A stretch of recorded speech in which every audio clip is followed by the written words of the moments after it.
Three, two, one.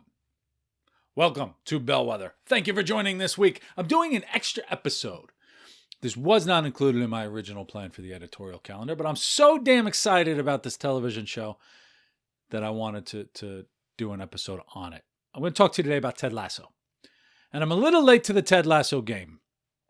To be fair, Ted Lasso, hear about all the time, won all kinds of Emmys I guess it's Emmys, right? The TV show. And everybody loves Ted Lasso. Everybody's talking about Ted Lasso. I said, there's no way that this show could live up to the expectations. You see this picture of just this goofy looking Jason Sudeikis, who's always smiling, super optimistic. I knew it was about soccer, which I love, or football, depending on where you're listening to it. And so, fine, right? Everyone's telling me to watch Ted Lasso. I couldn't get over. No thanks. I finally watched it. We got a kid. I'm up early in the morning. I watched Ted Lasso, binged it, and I can't get enough of it. And the reason I can't get enough of it, people will tell you it's a great show. And I would agree with that. Although there's one or two episodes that are a little weird. But it is a great show, and I'm ready for season 3, whenever it comes out. The reason I love it, and my wife laughs at me when I talk about it, is that it is a metaphorical masterclass for corporate culture. And I was talking to her, she works in HR, and when I finally started saying, look at this, that's psychological safety, and this is a meta kind of conversation on the old way of working versus the new way of working. I'm going to talk about all this stuff today. The metaphors are amazing. They're amazing. And so if you haven't watched it yet, I want to encourage you to do it. If you have watched it yet, this podcast is going to make a lot of sense to you. But let me give you background on Ted Lasso, and I'm going to talk to you about all this stuff. And I tell you, this is it's a leadership class. It's a leadership class. And as I think about the way the economy is changing, the way the workplace is changing, all the things that we say we want in an organization. And I'm talking to you, heads of HR. I'm talking to you, heads of learning and development. I'm talking to you, people who manage teams. Ted Lasso is what you're talking about. Now, yes, I understand it's a fake place, right? It's not reality, but there are lessons in it. So here's the deal. Ted Lasso. Ted Lasso goes over to England. He was an American football coach. They want him to coach English football, soccer to the Americans. He's a guy from Kentucky or Kansas or something. Doesn't even know the rules of soccer football, soccer. But he's super optimistic. And at the beginning, and this is what kind of turned me off of it, with his optimism, he has something special about him, and he's going to turn everyone, win over the team, and take them from bad news bears to from the bottom to the top, and do all that stuff. And that's not quite what happens. It builds itself, and men and women like this show, right? I love the soccer aspect, the football aspect. My wife loves the interpersonal aspect. She digs it too. She was all about it. It builds itself as this optimistic show about interpersonal relationships and optimism, and we hear about the optimism all the time. I'm going to talk about that, how that annoys me in a minute, but it also bills itself as a show about mental health. And it is. It's a show about Ted's mental health. It's a show about how we treat people dealing with mental health. It is, and if you watch it, the way the community rejected it and ostracized it, and is Ted dead in the head kind of thing. And it's also about how an organization needs to show support and when that actually happens.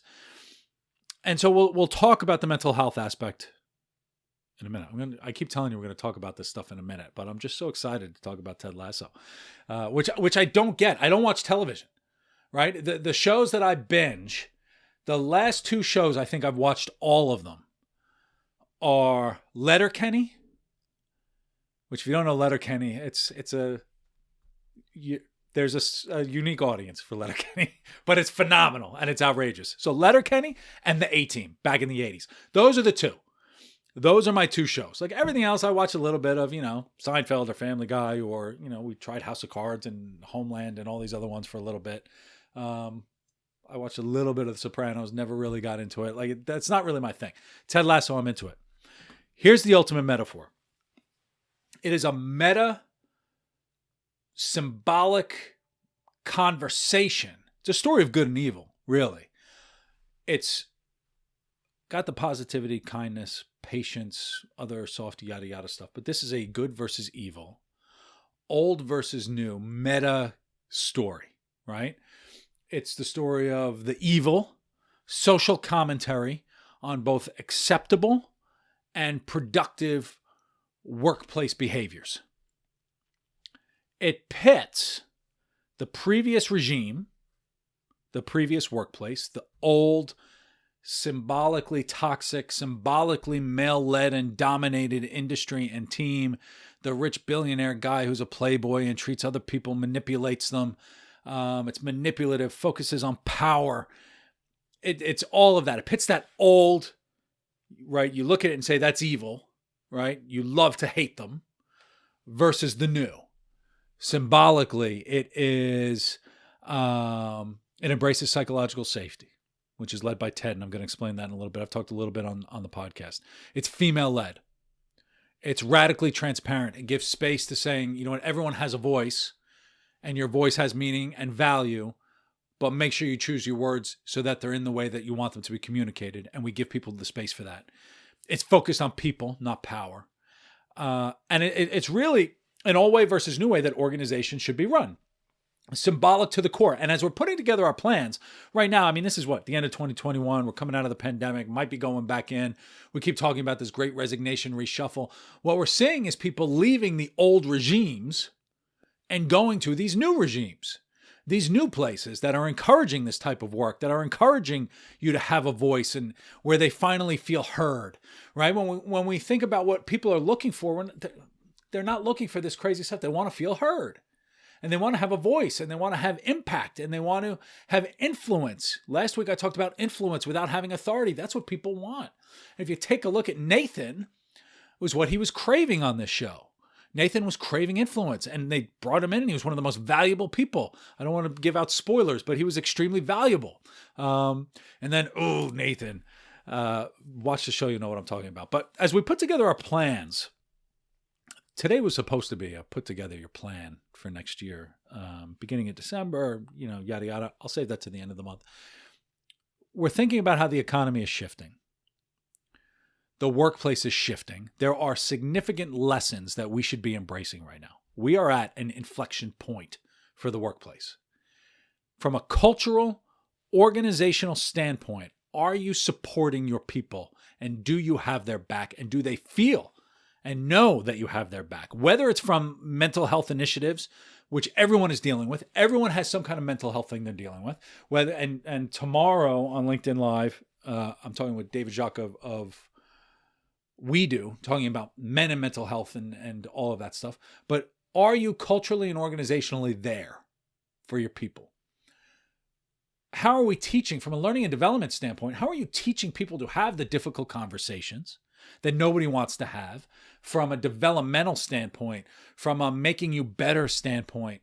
If you take a look at Ted Lasso and giving the floor to Nathan to say, your anger is what fuels you on the field, use it, and categorize it and use it in the right way. How are you giving that type of feedback? And then also starting with your people. How each leader needs to be a cog in that wheel to make things happen. I'm going to cover all of those today. So let's talk some specifics, right? I talked to you theoretically, Ted Lasso, macro, meta, philosophically theoretical, good versus evil, old versus new, social commentary. It's great. And it's worth it, right? Watch it through that lens and you'll really appreciate it. It's more than just a story on what happens on the football pitch. But now let's talk about the actual specifics. One, we all know about Ted Lasso's optimism. Okay. He's optimistic to a fault. Completely turns me off a bit. It's not realistic. It's the one thing that I guess you just have to put into a TV show. It's not reality. I know I'm starting on the negative, but I got to give that qualifier because that's the one challenge. If you know me and my style, I'm a skeptic. I'm pragmatic. I love the optimism to a point, but after a while it just gets annoying. Okay. And so take that optimism with a grain of salt. His unending optimism, it made me think of like these Instagram reality coaches that exist out there with their big smiles and their, perfect kitchens and their whatever. And they're peddling life and work satisfaction in a bottle, right? Just do these things and everything's great. And it's a bunch of horse shit and it drives me bananas. That's what I thought Ted Lasso was going to be about. We realized later that it's Ted Lasso's almost facade to hide the things that he's actually dealing with. And we'll talk about mental health in a minute. But as you put together your Ted Lasso profile, his optimism was part of his filter. It was part of the way he processed challenges. And it was effective to a point, right? He was very external facing to avoid his own internal challenges. And so take the optimism with a grain of salt. We can incorporate some positivity into the discourse. I think some people respond really well to optimism. I think optimism, when used appropriately, is all about context. And it's a good driver to get people to do what, it's all about perspective. Not necessarily context. It's more about perspective. And he keeps a good general perspective. And that's what the optimism is driving. So TV show, suspends reality, that's fine. But let's talk about what makes him actually successful. It's not the optimism. But be optimistic. Be cheerful within your thing. Step number 1. I'm going to put this through steps on why Ted Lasso is successful. In theory. Number 1, find your partners. He's got Coach Beard. And he's also got Nathan. Right? Grr, Nathan. But he's got Coach Beard. Ted's successful in this TV show, Fantasy World, because he has a fantastic COO and a very smart subject matter expert. And he trusts them implicitly. Okay? So they know where they fit. They have a platform to speak. They have a platform to give opinion. Sometimes he doesn't take their opinions. That's fine. But he's got his team in place. He doesn't do it all by himself. He doesn't even know the rules of football. That's why he's got Coach Beard. That's why he's got Nathan. He's got the strategist and all this other stuff. It makes your life that much easier. So that's a good first. From a leadership perspective, if you think about where you are at work and creating the culture, who are your COOs? Who are your strategists? Who are the people? Who are your dog pound, right? He brings in the communication guy and they're talking about their dog pound. It's a valuable place, right? They create these individual safe spaces for people to talk about. And he gets value out of that. So create your own. That's one. Second thing he did, he started with people. I think it was episode 1. First thing he did, he met some people and walked around, found out it was a player's birthday and celebrated the birthday. He let them know that they mattered. He let them know that the team was important. Also, at the first thing, he created a feedback mechanism to say, look, give me whatever kind of talking complaint that you have, and they went through it and they actually responded to it, right? The water pressure in the shower wasn't good enough, so they changed the water pressure in the shower. He slowly convinced people that he was listening and their opinions mattered. And when we focus on people, you have influence. Tell me what you're thinking. I will give it validity. All of a sudden, that's how you start to change the important people in the room. And so he remembered people's names. Look at Nathan at the beginning. He recognized that they were part of the team. He brought everyone in to be a part of the team.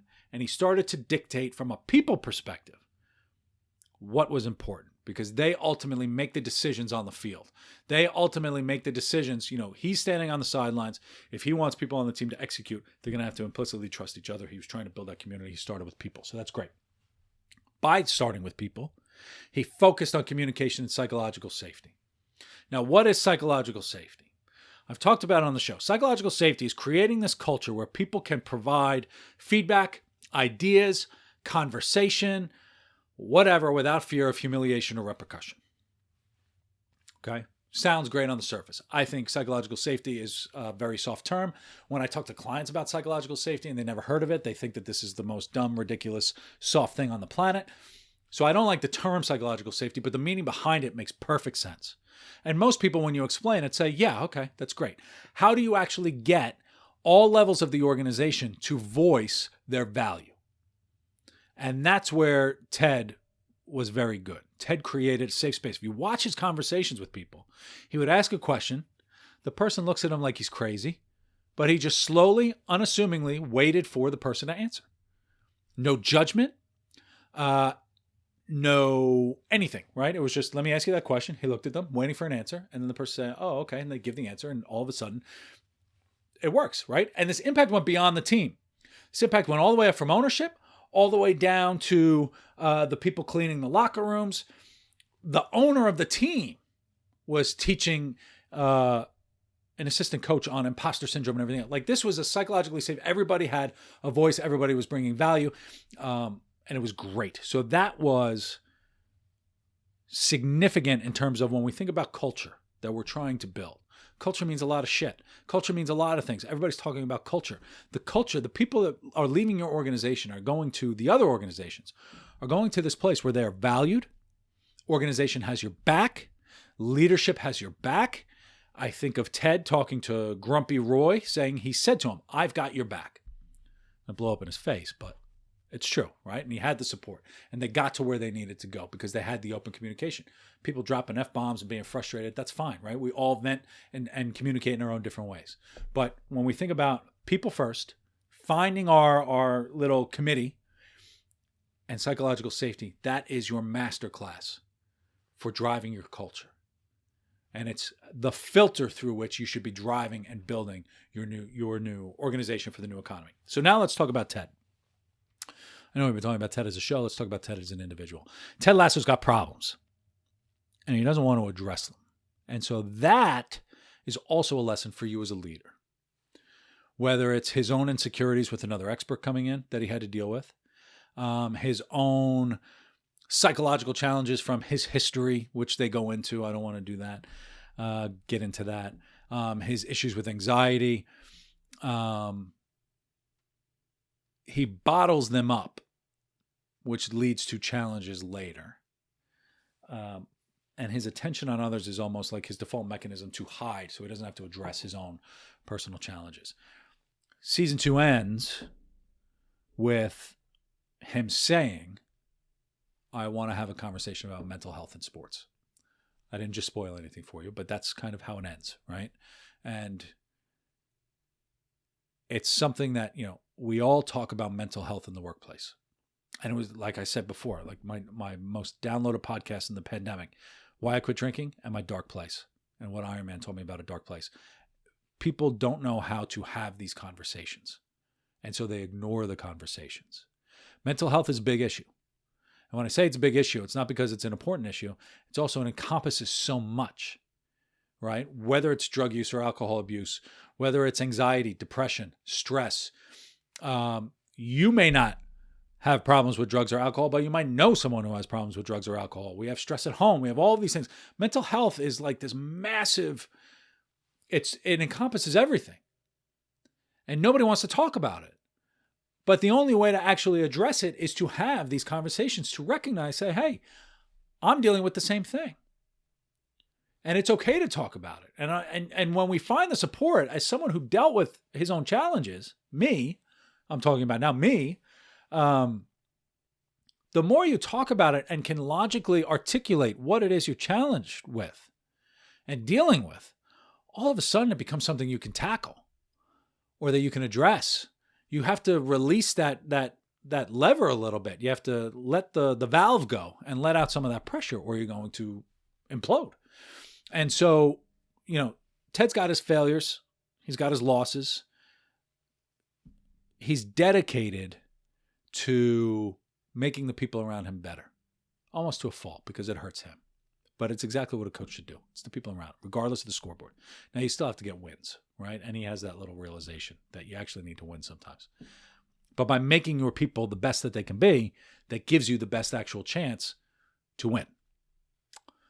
If you watch the Michael Jordan thing, the Chicago Bulls, what was it on ESPN, the 10-part series on the Bulls in the 1990s, his big realization that got them to the championship was he couldn't do it all himself. He had to make the team around him better. And that's what good coaches understand, is that it's not about you. It's about your people. And so with corporate and workplace and economy and everything, there are always going to be wins and losses. If you were to look at your business right now, what were your wins last year? You also had a hell of a lot of losses. Doesn't mean you stop getting up and trying to take a shot. So wins and losses come and go, regardless of culture. Wins and losses are going to happen. Fixing culture isn't going to make you win everything. But the best people are going for the right culture.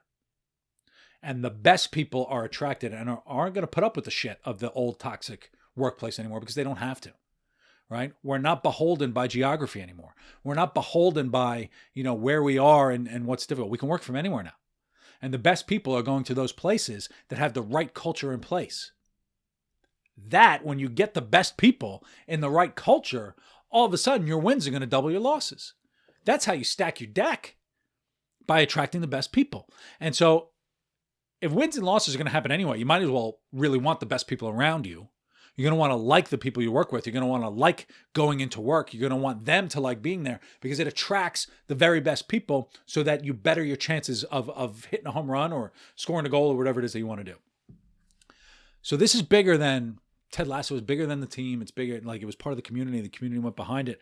The English are fanatical about their football, which I love about it. It's cool. It's a little unhealthy, but it's part of what makes it fun. If you've never been to a pro soccer football match, it's so much better than the other sports in the States. And I know it sounds snooty to say that, but you've got supporter clubs and singing songs. And it's the first time I went to a soccer game, it was U.S. versus Turkey. And it was a World Cup qualifier like years ago. My sister got tickets. I'd never been to a soccer game. So I said, yeah, okay, cool, man, I'll go. Half the stadium were Turks, which I was like, that's bananas. Where'd they come from? I didn't even know there were many Turks in the States. There were people with signs. Turkey is a deli meat. It was ridiculous. It was in Philadelphia, so, whatever. They were all crazy. But the energy in the stadium was crazy for soccer. And I didn't even know the rules of soccer, but I loved it. And I was hooked from that point on. When you go to a good soccer or football match, there's really nothing like it. And that's fantastic. So let's wrap up with Ted Lasso. Talk about you for the new year. The season ended. Season 2 ended. And it's, I can't spoil it for you, but damn it. It's a cliffhanger. So I can't wait for season 3. To be fair, if you're a Letterkenny fan, to be fair, not everyone will be on board for the changes you're going to make. Okay? We have to fundamentally change the way that we're dealing with people at our organizations. That is not hyperbolic. Okay? No hyperbole for me.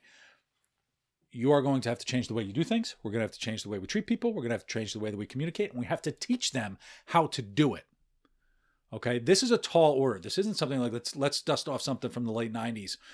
Some coaching training program, and let's give them a PowerPoint presentation. Everything's going to be fine.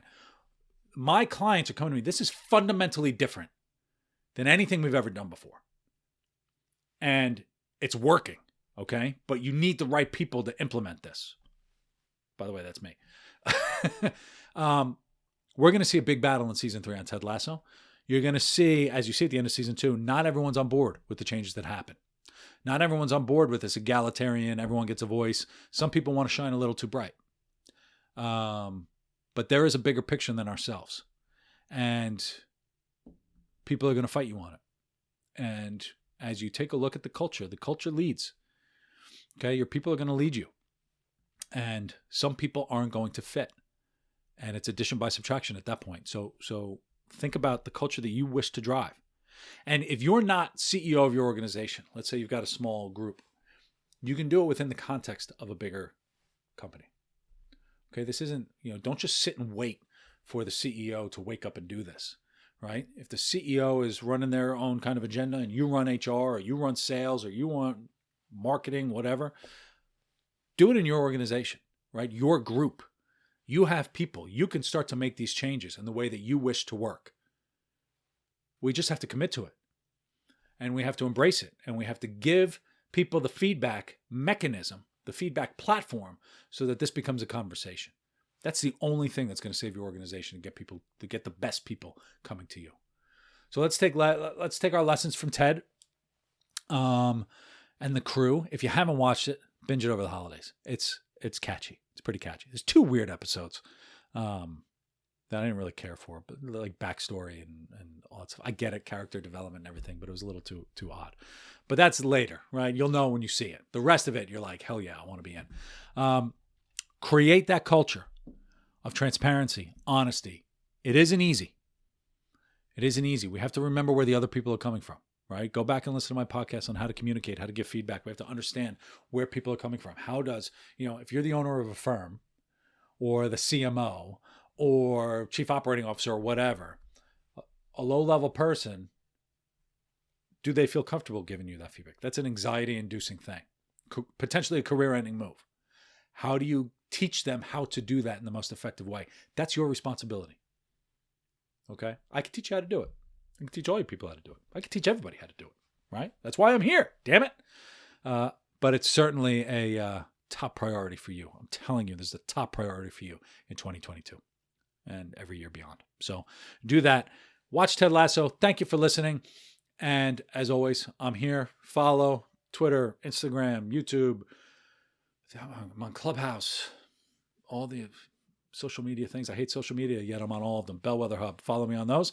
And reach out. Tell me what you're dealing with. Would love to hear more and see what else I could talk about on this podcast that will be helpful for you. So as always, thank you. Have a great holiday season. We got a few interviews coming up for the end of the year, but I'm going to be kind of silent. And enjoy yourself. I'll see you in the new year. Thanks so much.